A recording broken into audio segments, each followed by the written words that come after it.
ఒక ఊరిలో సంతోషంగా ఉండే చిన్న పిల్లోడు ఉన్నాడు. పేరు వినాయక్. వినాయక్ చాలా ఆసక్తిశీలి. రోజూ తన మిత్రులతో కలిసి ఆటలు ఆడేవాడు. కాని ఒకరోజు అతనికి వింత విషయాలను తెలుసుకోవాలనిపించింది. వినాయక్ అడవికి వెళ్లాలని నిర్ణయించుకున్నాడు.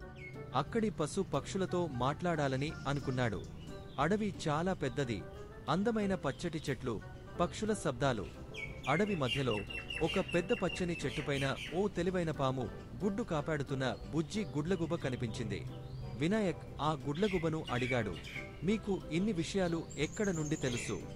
గుడ్లగుబ వినాయక్కి ఒక రహస్య చెరువు గురించి చెప్పింది. చెరువు మధురమైన జలాలతో, బహువర్ణ తామర పువ్వులతో సుగంధభరితంగా ఉంది. వినాయక్ ఆనందంగా ఆ చెరువుని చూసి ఆశ్చర్యపోయాడు. అడవిలో పరిచయమైన సరికొత్త స్నేహితులు వినాయక్కి చాలా ఆనందం కలిగింది. ఇక్కడ మిత్రత్వం మరియు ప్రకృతిని ప్రేమించటం గొప్ప విలువ అని తెలుసుకున్నాడు. తరువాత అతను తన ఊరికి తిరిగి వెళ్లి తన మిత్రులతో ఈ కథ చెబుతాడు.